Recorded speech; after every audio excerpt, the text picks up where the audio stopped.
त्यावेळेला मी पाहिलं तिथला असणारा काँग्रेसचा अजेंडा काय, तर विलासरावांच्या असणाऱ्या पूर्णच्या पूर्ण विलासराव फार मोठे नेते होते, मुख्यमंत्री म्हणून त्यांनी काम केलंय, परंतु त्यांनी त्यांच्याच बाबतीमध्ये त्यांनाच घेऊन आपण मतदान करावं, विलासरावांना घेऊन मतदान करावं, विलासराव यांनाच फोकस करून काँग्रेस तिथे मतदान मागताय. त्यामुळे त्या ठिकाणी आता नरेंद्र मोदीजींच्या नेतृत्वात झालेलं काम, महायुतीच्या बाबतीमध्ये त्या ठिकाणी केलेलं काम, या सगळ्या गोष्टी त्या ठिकाणी विकासात्मक ज्या दृष्टिकोनातून झाल्या त्या संदर्भात मी तसं म्हटलं. परंतु तरी सुद्धा त्यांचे चिरंजीव असे अत्यंत चांगले मित्र आहेत, त्यांच्या जर त्यामधल्या भावना दुखावल्या असतील तर मी नक्कीच त्यांची दिलगिरी घेईन. ते असं म्हणाले की लोकांसाठी जगलेल्या माणसाची नावं एकच मनावर कोरली असतात. मी एकच गोष्ट पुन्हा मी तेच सांगेन, तुम्ही ते पूर्ण म्हटल्यानंतर पॉलिटिकली या सगळ्या गोष्टीकडे पाहू नका. माझी पुन्हा तेच विनंती आहे, त्यांच्या चिरंजीवांना हेच सांगण्याचा मी प्रयत्न करेन. जर त्यांच्या भावना दुखावल्या असतील तर त्याची दिलगिरी. पण ती लातूरकरांची दिलगिरी व्यक्त करतात, पुढचा प्रश्न लातूरकरांची दिलगिरी व्यक्त करतात की चिरंजीवांची? चिरंजीवांनी त्या संदर्भामध्ये जेव्हा म्हटलं त्यावेळेला मी हेच म्हटलं की विकासाचं राजकारण हे त्या ठिकाणी व्हायला हवं.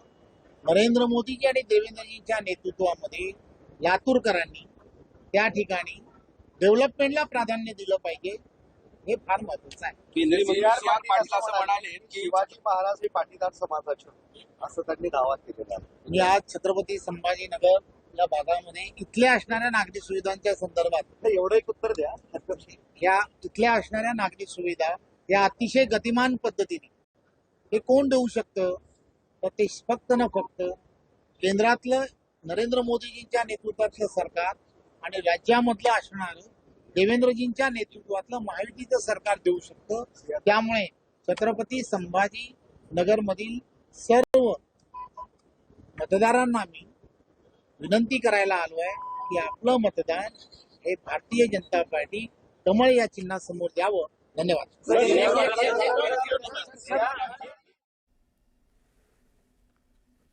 रवींद्र चव्हाण यांनी जे वक्तव्य विलासराव देशमुख यांच्याविषयी केलेलं होतं त्याच्याविषयी त्यांना पुन्हा पत्रकारांनी विचारलं असता त्यांनी त्यांच्या भावना व्यक्त केलेल्या आहेत, त्यांनी त्यांची प्रतिक्रिया दिलेली आहेत. त्यांना काय म्हणायचं होतं हे त्यांनी सांगितलेलं आहे. छत्रपती संभाजीनगर मध्ये ते होते आणि संवाद साधत होते.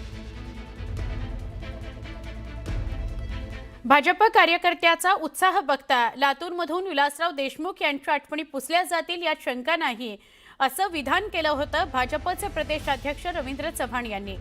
लातूरमध्ये घेतलेल्या सभेत ते बोलत होते. चव्हाणांच्या या वक्तव्यावर काँग्रेस कार्यकर्त्यांनी नाराजी नोंदवली. अमित देशमुख यांनीही रवींद्र चव्हाणांच्या वक्तव्याचा समाचार घेतला. महाराष्ट्राची ही काही संस्कृती नाही असं म्हणत अमित देशमुख यांनी रवींद्र चव्हाणांच्या वक्तव्याचा निषेध केला होता. त्यावर आत्ता आपण रवींद्र चव्हाण यांची प्रतिक्रिया सुद्धा ऐकली.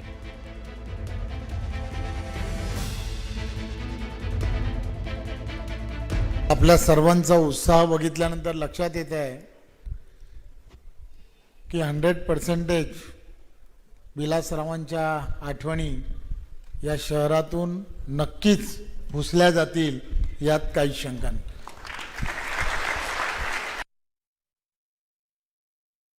रवींद्र चव्हाण यांनी जे विधान केलंय हे राजकारण आता कुठल्या स्तरावर चाललंय हाच प्रश्न सगळ्याला पडलेला आहे. दुर्दैवी आहे, त्यांनी असं विधान करायला नको होतं. आणि लातूरची ही संस्कृती नाही आहे, किंबहुना महाराष्ट्राचीच ही संस्कृती नाही आहे.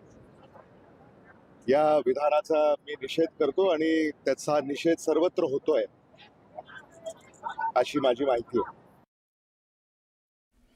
दरम्यान प्रदेशाध्यक्ष रवींद्र चव्हाण यांच्या या वक्तव्यावर रितेश देशमुख यांनीही टीका केली आहे. लिहिलेलं पुसता येत नाही, कोरलेलं नाही असा टोला त्यांनी लगावला.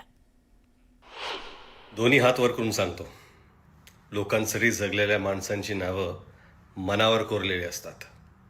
लिहिलेलं पुसता येतं, कोरलेलं नाही. जय महाराष्ट्र.